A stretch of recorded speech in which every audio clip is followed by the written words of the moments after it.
할렐루야! 오늘도 예배 자리에 나오신 여러분들을 주님의 이름으로 환영하고 축복합니다.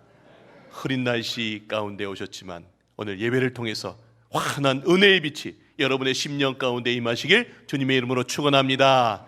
앞뒤자로 좀 서로 인사하겠습니다. 사랑합니다, 축복합니다 하고 좀 서로 인사하겠습니다.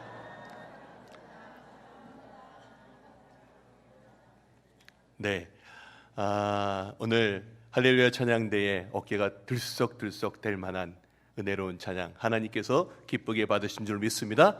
시온관악대 연주도 하나님께서 기쁘게 받으신 줄 믿습니다. 이 자리에 서서 처음 시작하고 요쯤 되면은요, 여러분의 얼굴이 바뀌어요. 처음에는요, 얼굴이 거의 이러세요. 근데 찬양하고 인사하고 그러면 이제 얼굴이 환해집니다. 오늘 이 시간 우리의 마음밭이 옥토가 되어서 여러분이 이 말씀을 통해서 30배, 60배, 100배 은혜의 결실을 거두시길 주님의 이름으로 축원합니다. 오늘 설교 제목 한번 보여주시기 바랍니다. 내게 직분을 맡기신 분이라는 제목으로 말씀을 전하겠습니다. 한번 따라하겠습니다. 내게 직분을 맡기신 분. 오늘은 우리 교회의 귀한 날입니다.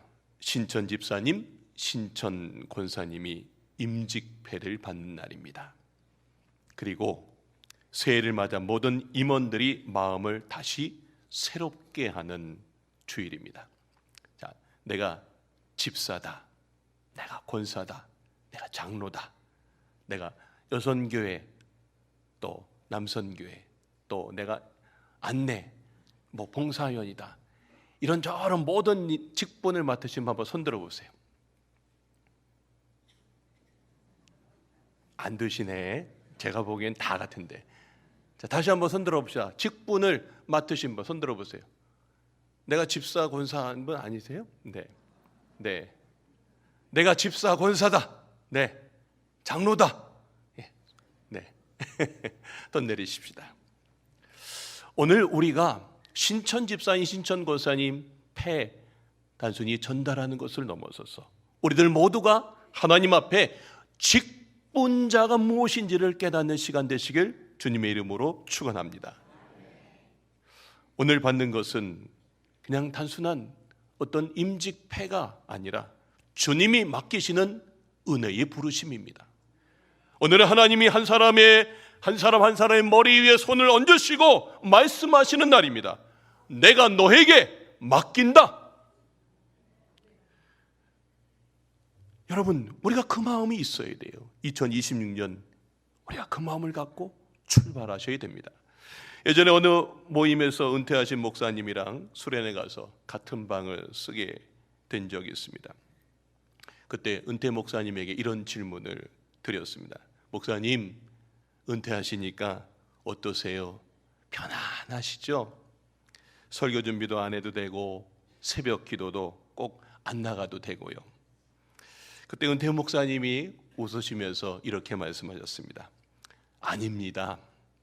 그래도 목회 현장에 있을 때가 100번 낫습니다. 이제는 불러주는 사람이 없어서 외롭습니다. 그리고 은퇴하니 전에는 목사님 하고 불렀는데 이제는 아저씨라고 부르고 김씨라고 부릅니다. 그리고 이런 말씀을 덧붙이셨습니다. 현역에 있을 때 감사한 마음으로 섬기십시오. 가만히 이렇게 생각해 봅니다. 불러주실 때가 은혜입니다. 맡겨주실 때가 은혜입니다. 그래서 오늘 예배는 그 은혜를 다시 확인하는 시간입니다. 주님이 아직도 나를 쓰신다. 이게 은혜인 줄로 믿습니다. 올해 우리가 먼저 물어야 될 질문은 누가 나를 지금 세웠느냐, 이겁니다. 새해가 되면 사람들이 이렇게 묻습니다. 올해는 무엇을 더 할까? 또 올해는 어떤 성과를 낼까? 그런데 오늘 말씀은 무엇을 하느냐보다 먼저 누가 너에게 맡기셨느냐, 이걸 묻습니다. 바울이 오늘 이렇게 고백합니다. 우리 다 같이 한번 12절 말씀 읽겠습니다. 시작. 나를 능하게 하신 그리스도 예수 우리 주께 내가 감사함은 나를 충성되이 여겨 내게 직분을 맡기심이니. 내게 직분을 어떻게 했다고요? 맡기신다고요. 바울이 감사한 이유는 주님이 맡기셨기 때문입니다. 사랑하는 성도 여러분, 오늘 우리가 진짜로 붙들어야 될 것은 직분이 아니라 직분을 맡기신 주님인 줄로 믿습니다. 그리고 오늘 이 자리에 계신 임직자뿐만이 아니라 우리 모두에게도 주님이 맡기신 자리가 있습니다. 어떤 분에게는 섬김의 자리로, 어떤 분에게는 기도의 자리로, 어떤 분에게는 책임의 자리로 맡기십니다. 오늘 말씀이 여러분들에게 그 맡기심이 아이고 무거워 하는 그런 짐이 아니라 이게 은혜이구나 깨닫고 오늘 예배를 통해서 새롭게 마음가짐을 여러분들이 새롭게 하시길 주님의 이름으로 축원합니다. 첫 번째 메시지입니다. 직분 내가 아니라 주님이 맡기셨습니다. 한번 따라합시다. 직분 내가 아니라 주님이 맡기셨습니다. 네, 아멘. 크게 해주셔서 감사합니다. 네, 여러분, 맡긴다라는 말 속에는 두 가지가 있습니다. 하나는 신뢰입니다. 너라면 믿을 수 있다. 또 하나는 책임입니다. 그러니 감당해라. 그런데 오늘 맡김의 주체는 우리가 아니라 주님이라는 겁니다. 우리는 직분을 생각할 때 자꾸 내가 받았다, 내가 받았다의 마음이 갑니다. 이제 내가 집사다, 이제 내가 권사다, 이제 내가 장로다. 그런데 바울은 그렇게 말하지 않습니다. 바울은 분명히 말합니다. 주님이 내게 맡기셨다. 누가요? 주님이 내게 맡기셨다. 자, 잠깐 생각해 봅시다. 우리가 회사에서나 아니면 가게에서 인수인계 할 때 여러분들이 아마 그런 거를 받아보신 적이 있으시죠? 자, 처음엔 아주 기분이 좋습니다. 나를 믿고 맡기는구나. 그런데 인수인계 문서 한 장 받고 키 하나 넘겨받는 순간부터 마음이 달라집니다. 그때부터는 남의 일이 아니라 내 책임이 됩니다. 성도 여러분, 맡긴다는 것이 그렇습니다. 기분 좋은 말이면서도 동시에 어깨가 무거워지는 말입니다. 회사 키 하나를 받아도 마음이 무거운데 오늘은 주님이 교회와 사람들을 임원 여러분에게 맡기시는 날입니다. 오늘 오후에 임원 임직 헌신 예배가 있습니다. 여러분, 오늘 그래서 임직회는 그냥 훈장을 다는 날이 아니라 이제 부탁한다라고 하는 주님의 표시입니다. 주님이 교회와 사람들을 여러분에게 맡기시는 것입니다. 그래서 오늘은 더 올라가는 날이 아니라 더 섬기시는 날이, 더 섬기라고 부르시는 날입니다. 이 설교를 준비하면서 제 자신을 한번 살펴보았습니다. 지금 제가 이 자리에 서 있는 것이 정말 은혜요, 감사라는 것을 많이 깨달았습니다. 저는 믿지 않는 집안에서 자랐습니다.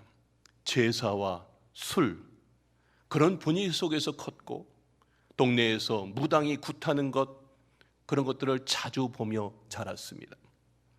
그런데 이상하지요? 그런 집에서 자란 제가 6살 때부터 엄마 손잡고 교회를 갔습니다. 마룻바닥 교회였습니다. 겨울이면 발이 시리고 여름이면 땀이 배던 그 마룻바닥 위에서 풍금 소리에 찬송을 부르던 제 모습이 아련합니다. 그리고 강단에서 기도하시고 말씀 전하시던 목사님의 모습을 보며 자랐습니다. 성도 여러분, 저는 그때는 몰랐습니다. 그런데 그때 바라보던 그 강단에 지금 제가 서 있는 것 자체가 기적이고 은혜입니다. 믿지 않는 집안에서 자랐는데 내가 지금 이 자리에 서서 주의 종이 되어서 여러분에게 말씀을 전하는 것, 이건 주님이 붙드셨기 때문입니다. 그래서 저는 오늘도 고백합니다. 주님이 맡기셨기 때문에 내가 이 자리에 섰구나라고 하는 것입니다. 그리고 제가 감신대 졸업식에서, 그리고 목사 안수식 때 동일하게 똑같은 메시지 하나를 제가 들었습니다. 지금도 그 말이 제 귀에 쟁쟁합니다. 목사는 늘 세 가지를 준비해라. 첫째, 설교할 준비. 둘째, 이사 갈 준비. 셋째, 죽을 준비. 한마디로 복음을 위해 언제든 주님이 부르시면 순종할 각오로 살라는 말입니다. 성도 여러분, 이것이 직분자의 자세입니다. 직분자는 내가 지금 누구 앞에 서 있나를 먼저 확인하는 사람입니다. 사람 앞이 아니라 하나님 앞에 깨어 사는 것, 그것이 직분자의 자세인 줄로 믿습니다. 여러분, 이것은 목사만의 말이 아닙니다. 여기 있는 여러분 모두에게 주시는 말씀입니다. 성도 여러분, 이 직분은 주님이 맡기신 자리입니다. 믿으십니까? 오늘 이 사실이 여러분 마음속에 다시 새겨져서, 아, 그래, 내가 주님이 나한테 맡겨주셨지 라고 하는 이 생각을 품고, 그래, 내가 이 모든 것들을 내가 잘 감당하리라 다짐하시길 주님의 이름으로 부탁드립니다. 자, 주님이 맡기셨다면 그 다음 질문은 왜 하필 나입니까? 라고 하는 것입니다. 이제 두 번째 메시지를 통해서 그 답을 함께 보겠습니다. 두 번째 메시지입니다. 직분의 대상입니다. 자격자가 아니라 은혜를 아는 사람에게 맡기십니다. 한번 따라합시다. 직분의 대상, 자격자가 아니라 은혜를 아는 사람에게 맡기십니다. 한번 여러분의 가슴 한번 손을 대고 한번 가만히 생각해 보세요. 왜 하필 나일까요? 여러분, 은혜 때문입니다. 주님은 자격을 보고 맡기지 않으시고 은혜를 아는 사람에게 맡기시는 줄로 믿습니다. 오늘 바울이 12절에서 주님이 내게 직분을 맡기셨다고 고백하자마자 곧바로 자기 과거를 막 꺼내놓기 시작합니다. 그가 이렇게 말하지요. 13절에 보면 내가 과거에는 이런 사람이 있는 거예요. 비방자요, 박해자요, 폭행자였다라고 이야기합니다. 세상에, 여러분, 이 고백은요, 저도 좀 철이 없었습니다 정도가 아닙니다. 바울은 교회를 무너뜨렸던 사람이었습니다. 하나님의 일을 대적했던 사람이었습니다. 그런데 하나님이 그 사람을 불러 세우시고 맡기십니다. 여러분, 직분자의 정체성은 자격이 아니라 은혜에서 결정되기 때문입니다. 그래서 바울의 핵심 고백은 이것입니다. 13절, 오늘 14절의 말씀입니다. 화면 보여주십니다. 그러나 도리어 뭐를 입었다? 긍휼을 입었대요. 자기가 지금 긍휼을 받은 사람인 걸 깨달은 거예요. 또 하나 14절에 뭔데? 우리 주의 은혜가, 뭐가요? 은혜가 넘치도록 풍성했다는 거예요. 내 인생 가운데 긍휼을 입고 내 인생 가운데 은혜가 지금 나를 이렇게 세웠다는 거예요. 폭행자였고 박해됐던 나가 하나님의 긍휼로, 하나님의 은혜로 내가 이 자리에 서 있다는 것입니다. 할렐루야. 여러분, 오늘 은혜를 받은 사람 바울은 이것을 깨닫고 있는 거예요. 여기서 복음이 선명해집니다. 여러분, 우리가 죄를 이기고 자격을 갖춰서 하나님께 가는 것이 아닙니다. 예수님이 죄인에게로 오셔서 죽을 수밖에 없는 우리를 구원하시고 다시 하나님께로 돌아가게 하는 것, 그게 바로 복음입니다. 여러분, 믿으십니까? 예. 오늘 15절 말씀 우리 다 같이 한번 읽겠습니다. 시작. 믿보다 모든 사람이 받을 만한 이 말이여, 그리스도 예수께서 죄인을 구원하시려고 세상에 임하셨다. 예, 그리스도 예수께서 죄인을 구원하시려고, 나를 구원하시려고 세상에 임하셨다. 하늘 보좌를 버리시고 세상에 임하셨다는 말씀입니다. 이게 복음의 시작입니다. 주도권이 우리에게 있지 않고 예수님께 있습니다. 자, 그렇다고 그럼 나는 아무것도 안 해도 된다, 그런 말이 아닙니다. 예수님이 먼저 붙드셨기 때문에 우리가 하나님께로 돌아올 수 있죠. 그러니 우리의 첫 마음은 뿌듯함이 아니라 늘 이 고백으로 살아야 돼요. 주님 은혜입니다. 주님 은혜입니다. 여러분들이 이 고백을 매번 하시면서 살아야 돼요. 이 자리에 지금 우리가 서 있는 것 은혜입니다. 여러분, 이 강화도 땅에 130여 년 전에 복음이 들어오기 전에는요, 여기 불교와 또 무당과 이게 얼마나 많습니까? 여러분들이 아마 그런 삶을 살다가 복음의 빛이 와서 지금 우리가 지금 이 자리에 서서 하나님의 귀한 믿음의 종이 된 줄로 믿습니다.